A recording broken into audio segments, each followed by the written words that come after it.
Hi folks, so this is the tool that you're going to be using in order to do the little kind of virtual practical that you're doing today.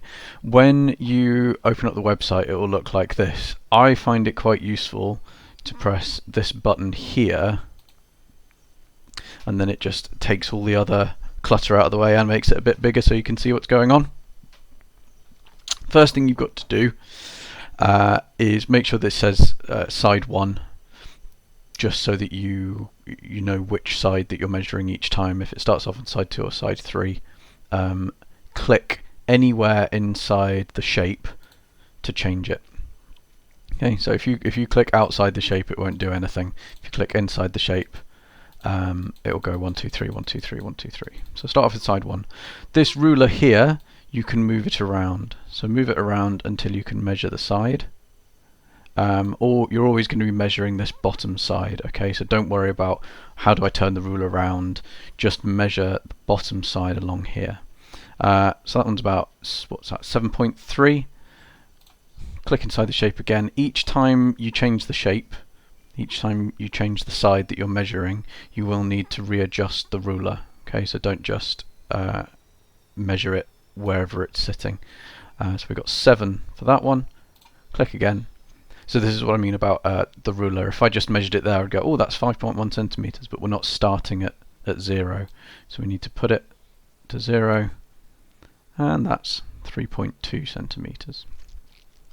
Once you've done that, you've got the file. You've either got it as a PowerPoint, in which case you can go in and just fill in the boxes. If you're struggling with PowerPoint, I've also sent it to you as a PDF, but you might have to either print it or copy it out onto paper and then send me your response as a picture. So you've got those 3 measurements. Input those into the boxes that you have. Hang on a sec, I will just show you here. So you've got this. So each of the measurements that you get, side 1, side 2, side 3, put them in here. I've put an example that you can follow along the top here. The example has more information than you need to write in. So where I've got the volume here, I've shown the calculation that you need to do, and it's just side 1 multiplied by side 2 multiplied by side 3. Okay, 3.2 times 5.5 times 7.1 to give you the volume in centimeters cubed. When you complete the rest of this table, you only need to write in that final answer.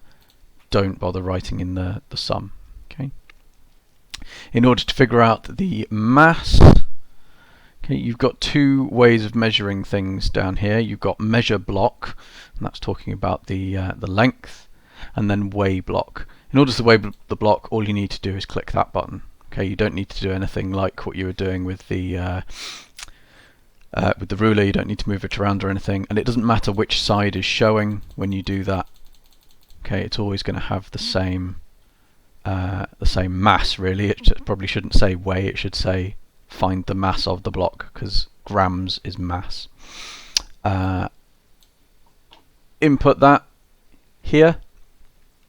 Then again, I've got the equation for density there, so you can go back and check, but I've also got the worked example here. So density is just the mass that you've just measured using the interactive scales, divided by the volume that you calculated in the first part to give you your answer. Again, you don't need to write out all of that, you don't need to type out all of that. All you need is that final answer. You'll notice that it's got two materials, or well, four materials, and you've got the same one twice, so aluminium, aluminium, copper, copper, and so on.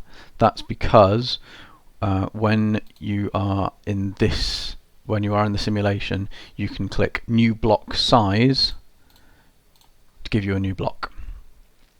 So I've got aluminium checked. Get a random block, measure it in length, measure it in mass, input all your information, do your calculation, then get a second block in aluminium, do the same again, then move over to copper. You can keep the same block size if you want. I would always go for a new random block size. So 1 in copper, 2 in copper, lead, 1 in lead, 2 in lead, polystyrene, 1 in polystyrene, 2 in polystyrene, to complete your table. Okay, there is an extension. Please have a go. It would be lovely to see some pictures of things that you've measured at home if you've got scales, if you've got the ability to do it. Good luck.